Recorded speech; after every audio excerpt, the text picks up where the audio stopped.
This 12-year-old girl killed her 8-year-old brother, her mother, and her father for one very weird reason. Today's true story is one of the most disturbing cases ever, and you're not gonna believe the end of the story. This is Jasmine Richardson. She is a 12-year-old girl and she's from Medicine Hat, Canada. Jasmine's mother was called Deborah Richardson and her father was called Mark Richardson. Her parents described Jasmine as a fun, ethnic girl. She was always happy, very jolly as a young girl in her upbringing. She never really did anything wrong. She was always well behaved until she turned to about 10 or 11 years old, where she started becoming a bit of a goth. By the early ages of 11, she started dressing more like a goth. She started doing her makeup more like a goth, and her whole personality kind of changed more to become a goth. She even would go to punk rock shows and everything kind of in that community. One day she actually decided to go to a punk rock show where she actually met a fellow person who really enjoyed the music too. His name was Jeremy and he was 23 years old,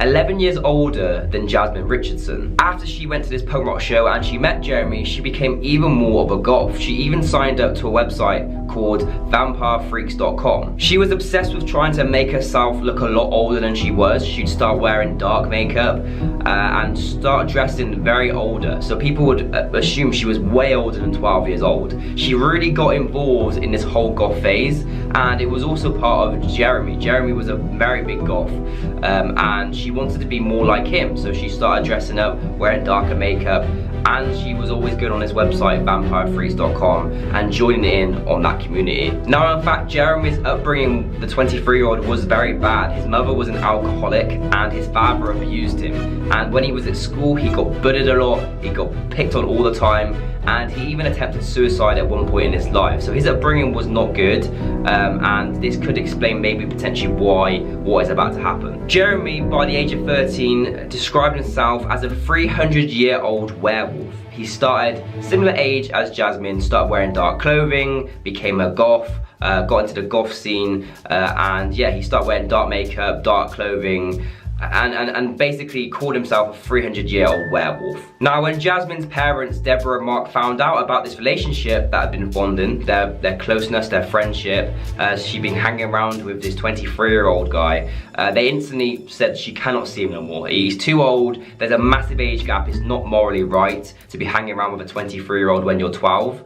And also, he wasn't a good example on her. They said that she started becoming a bit more different in her personality, her attitude towards things. So they prohibited Jasmine from seeing him. They said, you're not allowed to see him. They didn't like him. They made that very clear that he's not a good person for some reason. And they actually grounded Jasmine from going out, completely not allowed to see this guy ever again. Now, the problem was Jeremy and Jasmine were actually in love. They have a relationship. They were genuinely in love with each other. And Jeremy was not happy with Jasmine's parents that she was not allowed to see him. He felt discriminated against. He was really angry at her parents. And he actually wrote this on a blog article. On April 3rd, 2006, he wrote, "Payment. My lovers' rents are totally unfair. They say that they really care. They don't know what is going on. They just assume. Their throats I want to slit.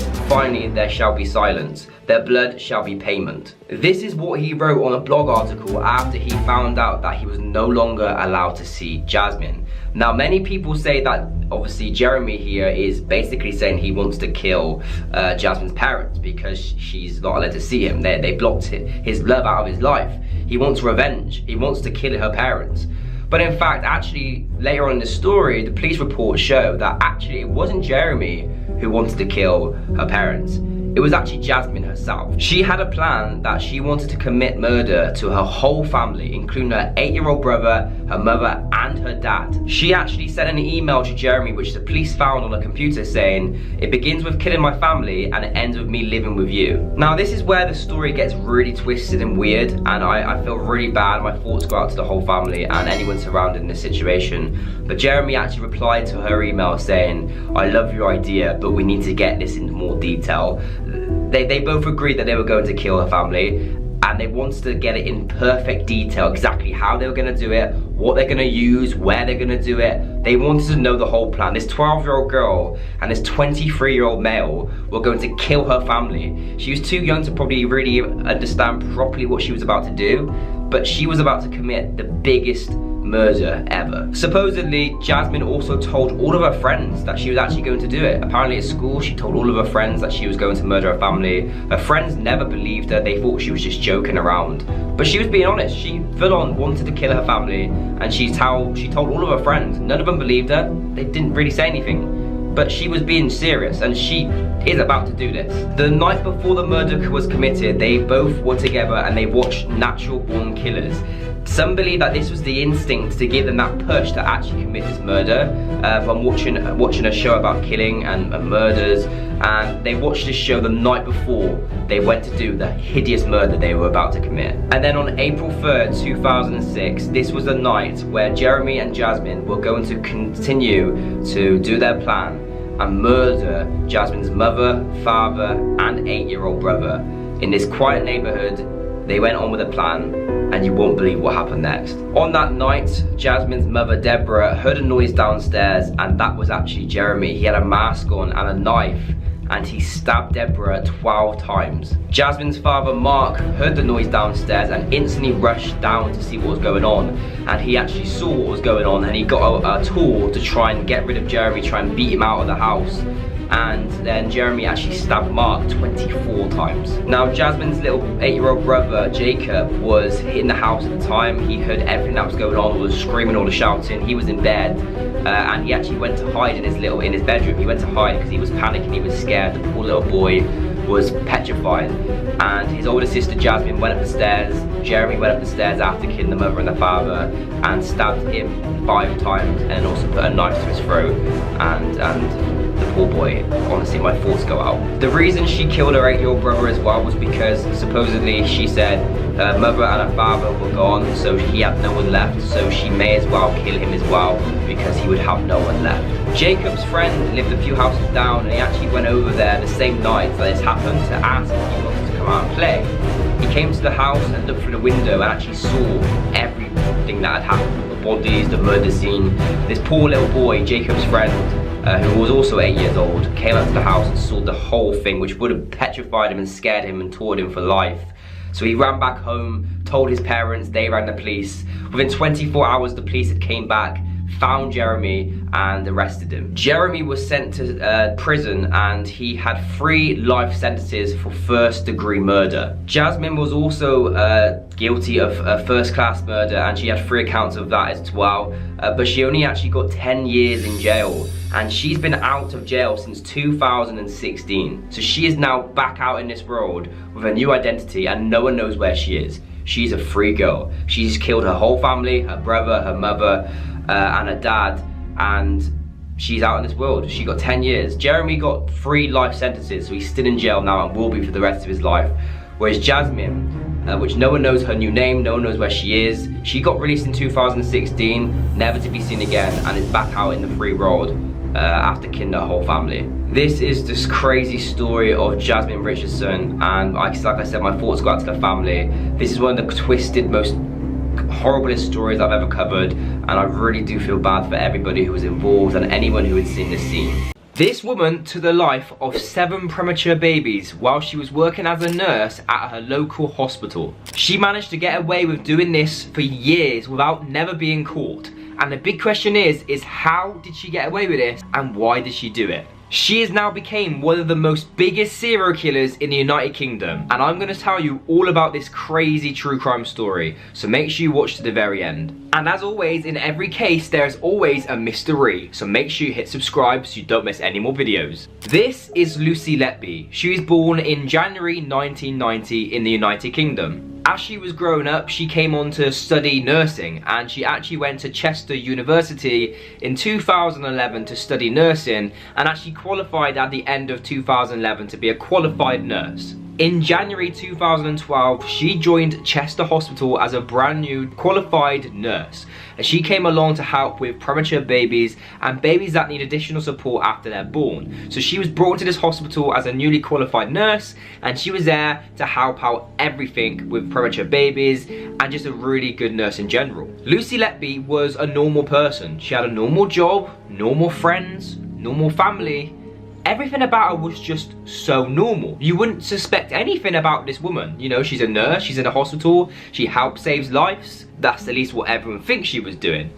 She was so normal that actually she managed to slip under the radar in the serious crimes she was committing, because nobody thought she would do it. Nobody thought she had that in her. Nobody thought what she was about to do she could be capable of. But in reality, she was evil, and she was actually doing stuff behind the scenes that managed to slip under the radar for many, many years. In 2015, Chester Hospital actually had a very significant rise in the passing of babies, specifically in the mortality of babies in that section. Compared to all of the other hospitals around the area, Chester Hospital had a significant rise. Something wasn't going right at this hospital. And in 2015, the alarm bell started ringing. Why was Chester Hospital having more babies unfortunately pass away and having these tragic events happen at this hospital? What is happening inside this hospital, and who is responsible for it? Or is it just, you know, something that magically happened? Like, something was really suspicious about this, and it took a long time for them to figure out what was going on. The hospital team tried figuring out what was happening. Like, how could these babies keep passing away? What was the common denominator between all this? Is there something going wrong with the machine, the equipments? Like, is the hospital doing a good job? They all doubted themselves. They all had many questions, and nobody knew in the hospital. Even nobody, the parents, nobody knew what was going on at Chester Hospital. Although this name was coming around the hospital about how bad it was, how it's dangerous, and nobody still, until that day, knew why. Until one day, things changed for the worst. Because this was a massive concerning thing going on in this hospital, the hospitals came together and tried to pinpoint what was going wrong here. And they managed to look through all the books, all the routines, all of the shifts that these nurses were working, and they found one thing in common. And that was, at the death of each baby, the time of each baby passing unfortunately away, there was one nurse always on shift, and that was Lucy Letby. She was always there at every time a baby would unfortunately pass away. So they put two and two together, and the hospital team and staff actually accused Lucy Letby of doing something malicious towards these babies. Now, of course, Lucy Letby at the time denied all these allegations, said she would never dream of doing this. Most of her friends backed her up and said there's no way she could do this. In fact, they actually all believed her in some elements. You know, they literally said how she could never do this. And Lucy Letby denied all allegations, denied everything, all the wrongdoings, and said it was not her, this must just be a coincidence, and none of this is to do with her whatsoever. Lucy Letby actually in fact accused and blamed the hospital for the reasons of the passing of these babies. She said it was nothing to do with her, she was just doing her job. It's actually the hospital's fault why these babies are unfortunately passing away. And because of this, they basically believed her. They believed that Lucy was a qualified nurse. She would never do anything to put any babies in danger. She worked specifically on the premature ward, so all these babies had health conditions or were premature, and nobody ever thought Lucy Letby would do something so cruel to any babies. And that is when things then turned for the worse for Lucy Letby. In 2018, she actually got arrested on suspicion of trying to attack children in her company while she was working at the Chester Hospital. After she was arrested, the police searched her house and found some very disturbing notes that she had been writing while she was working at Chester Hospital. Some of these notes say that she hates herself. She deserves this. She did what everybody thought she was doing. These notes were basically her confession, almost. That she was in fact actually involved in the passing of these babies. After they found this, they rearrested her in 2019 on suspicion of actually murdering babies. After she was arrested in 2018, it was believed that she was supposedly put onto bail, and then she was rearrested again in November 2022 and actually charged with the passing away of all of these babies. They basically said that this was Lucy and they have enough evidence to prove. So once they arrested her, the big question is, what did she actually do? How was she getting away with this for so long?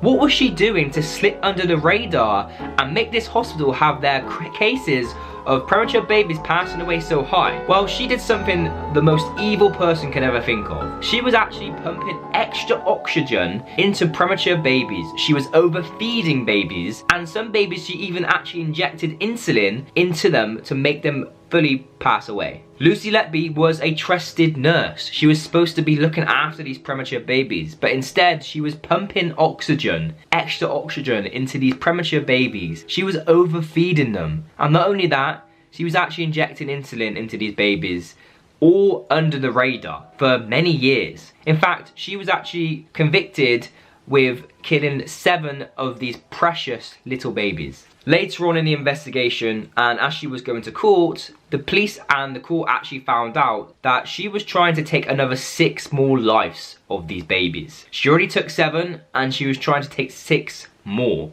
That is 13 premature babies that she was trying to get rid of. This was a trusted nurse, a nurse who was supposed to be looking after these babies, but she completely went against her obligatory to look after these babies. People put trust in her with premature babies to look after them, and she completely went against everything and did something extremely evil. And even to this day, it's a mystery. Nobody knows why she did this.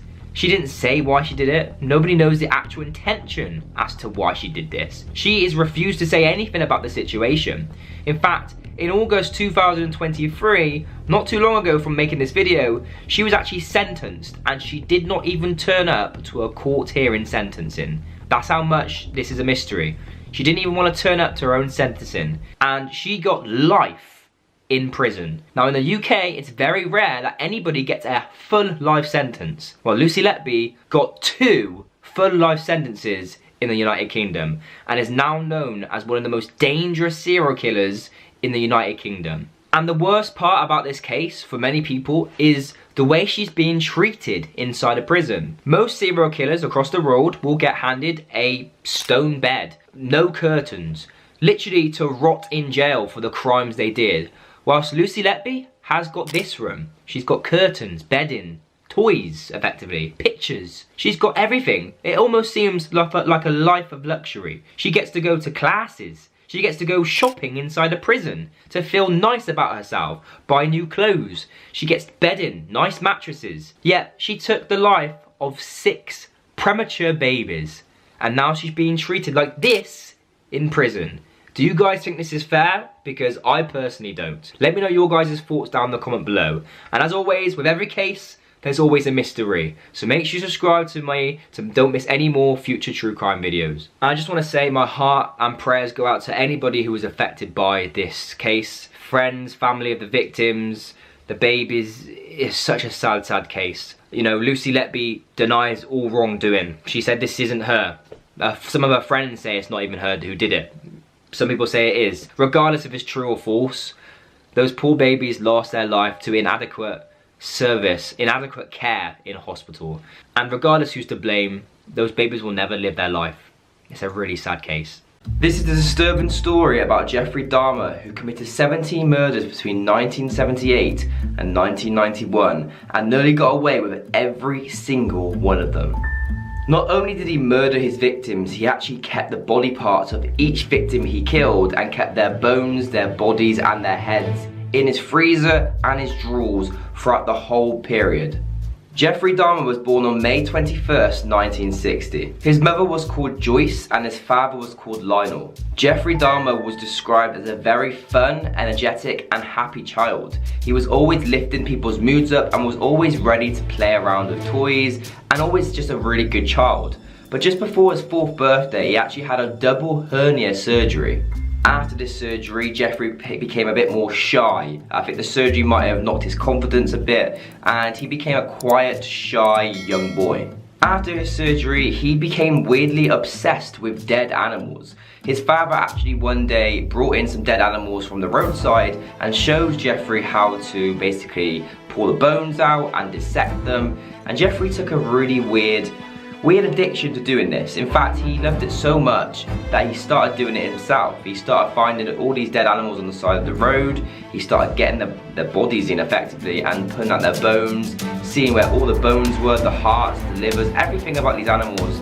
he was dissecting at such a young age, just after his surgery, and his father showed him exactly how to do it, exactly how to do all the things, how to dissect the part, everything, which is just weird for, in my opinion, a child to do at such a young age. Now, his dad Lionel actually said that Jeffrey was obsessed with the sound of bones moving, and he used to call them fiddlesticks, and he was obsessed with getting bones out of animals constantly and, you know, cleaning them and moving them around, which is why a lot of people think this is what started the whole initiation of what's about to come in the story. Every single day, Jeffrey would go out of his house, underneath the house, and find even more animals to dissect. It became a hobby, an obsession, and a weird craving to get more and more bones from the roadside animals.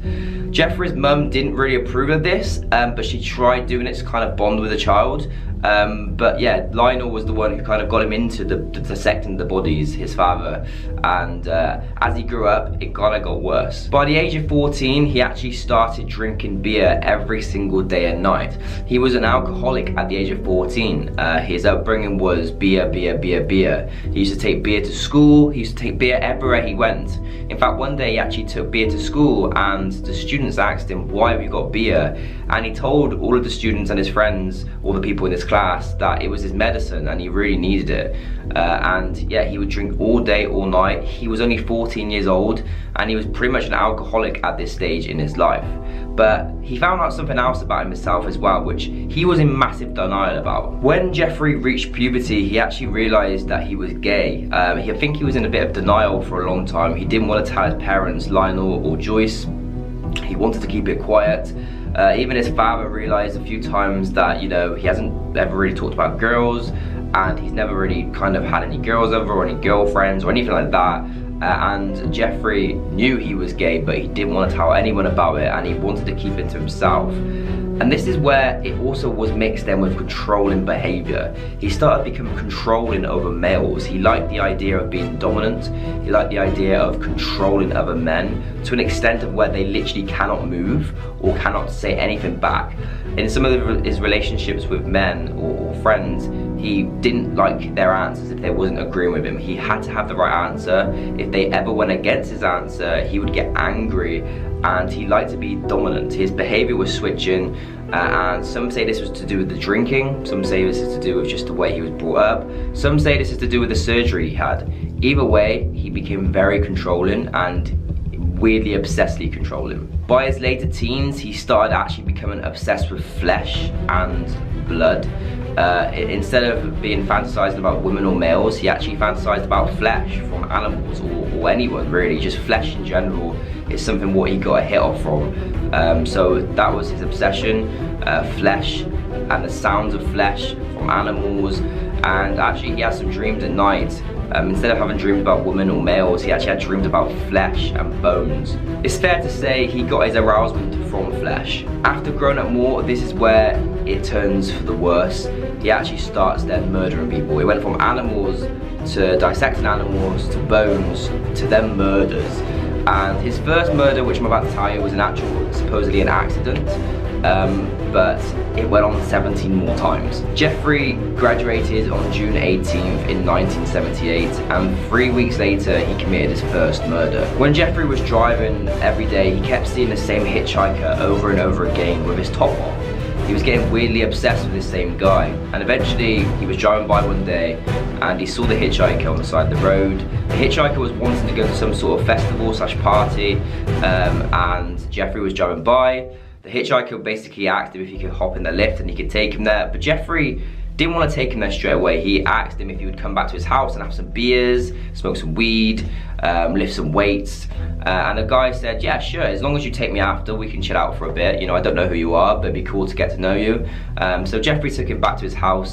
They started lifting weights, they started drinking beers.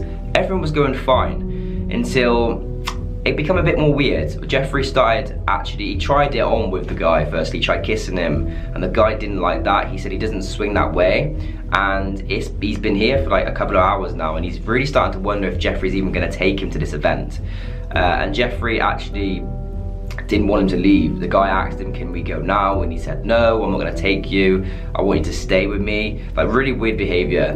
As the guy went to the left, he got his weight and whacked him round the head, knocking him straight to the floor, struggling for his breath. After he was on the floor, he didn't really believe he was dying. He thought he was messing around. So he went down to try and help the guy. The guy tried to strangle him, so he finished his life off by strangling him, basically. And after he actually did strangle him, he started kissing him and fantasizing over the person he just killed. The person he just killed was called Stephen Hicks, and he took the body to under his house basement and left it there for a few days. He then came back, took the body and chopped the body up into many parts, his hands, his arms, his head, multiple parts, and he wanted to dissect the body. He put the body in his shallow graveyard around his house because it wasn't enough for it to be buried properly, so he just buried it shallowly and came back a few weeks later and actually brought the body back, put acid all over the body so he could smash the bones up and then spread the body over his garden. He claims this was accidental, but as you can probably imagine, this doesn't sound very accidental to me. He didn't then commit a murder for a very long time. In fact, he became more well behaved supposedly, until he then committed another murder, which he says was also an accident. On November 20th, 1987, Jeffrey was living with his grandma and he decided to go out one evening to the bar. I think it was actually a gay bar, and he went out, danced with loads of people, and he came across a guy. The guy was 25 years old. He was also out on a night out. They were both enjoying themselves, both drinking. They both became very attracted to each other, and so Jeffrey took him to a hotel room.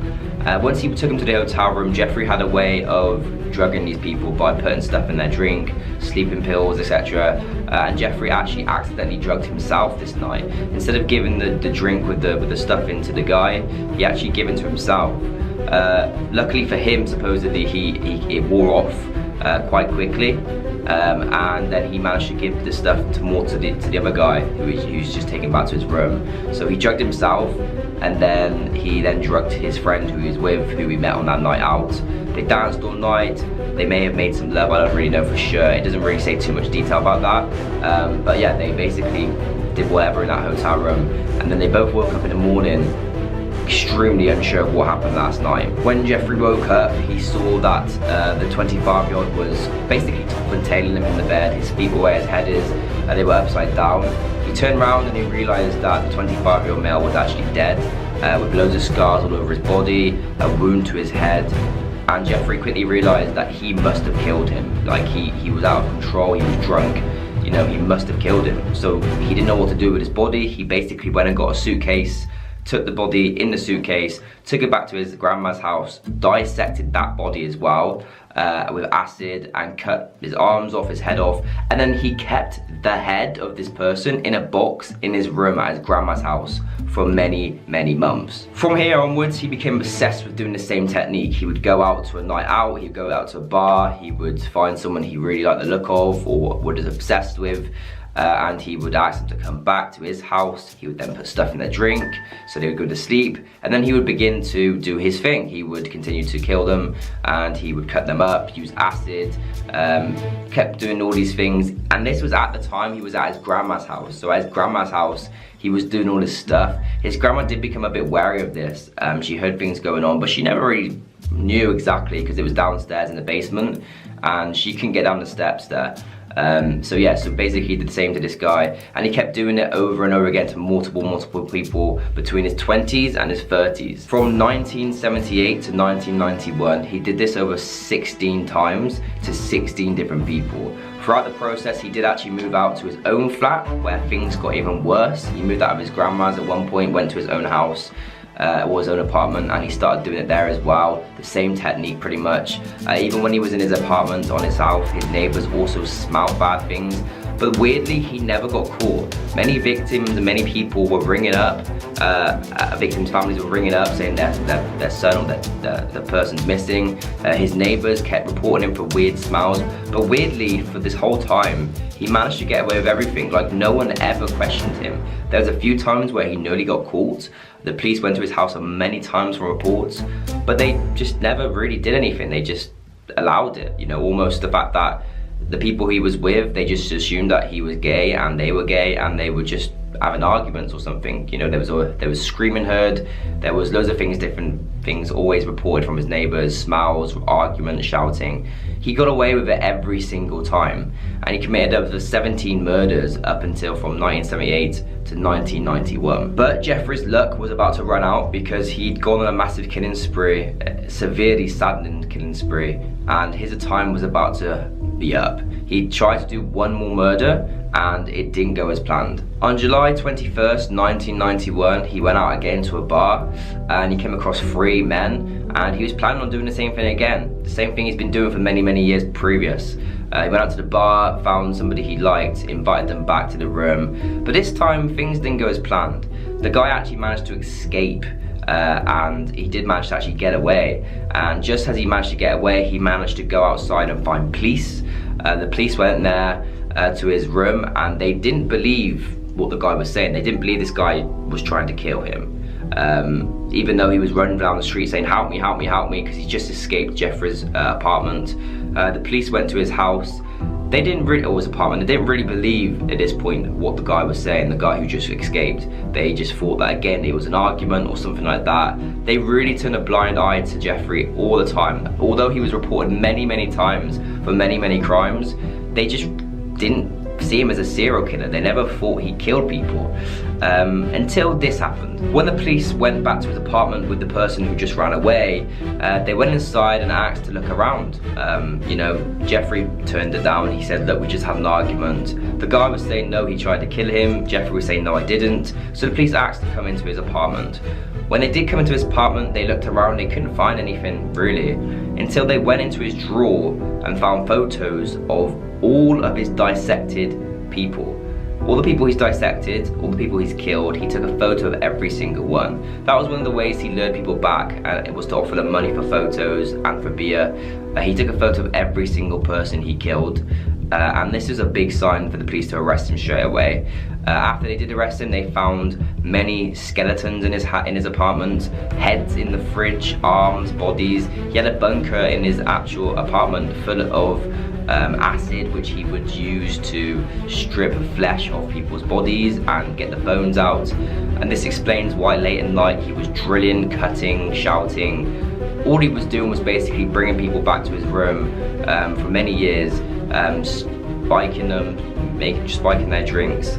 Then late at night he would cut them up, use acid to basically get the flesh off their body, and then he would dispose of the bones and keep the skulls, keep the arms, keep the legs.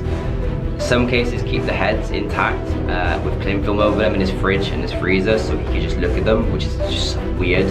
And this is what his obsession was. So at this point, Jeffrey was finally arrested, and he was proven to have many evidence in his apartment of doing this. This court case went on for a very long time because they had so much overwhelmed of the things they've just found in his apartment, from bones to skeletons to photos. They didn't know half the people he had murdered. They didn't, because again, most of the bones were already gone. So they didn't even know half, out of 17 people, not all of them was even discovered. Some of them still not being discovered now, because what he did with his bones, no one will ever know. On January 30th, 1992, nearly a year after he got arrested, he was told by his lawyers to plead insanity so he could spend the rest of his life in hospital, not jail. Jeffrey said to his lawyers that he isn't insane and he knew what he was doing. So he tried pleading insanity, but that didn't go down in the courts. They didn't believe that, and in fact he did actually get sentenced. The court found him guilty of 15 cases of murder. He was sentenced to 15 years of life sentences, which works out to be 957 years in prison. But the craziest thing is he didn't serve those 957 years in prison. 3 years after he was actually in jail, he was actually murdered by somebody inside. The person was called Christopher Scarver, and one day when the guards wasn't looking, he got a metal bar, smacked him around the head and beat him up brutally. Although he wasn't dead immediately, when he got to hospital, he was pronounced dead. And this was the end of Jeffrey Dahmer. This is one of the most shocking and most disturbing stories I've ever seen ever. ever. And if you guys want to watch the full series of this, it just released it on Netflix, and trust me guys, this is one of the best documented series you'll ever see. It really sends the shivers down your spine because it's so disturbing. So if you can watch it, I would recommend watching it because it does everything I've just said in like a 10-hour series. So if you want to watch it, go watch it right now. And make sure you subscribe for more true crime stories.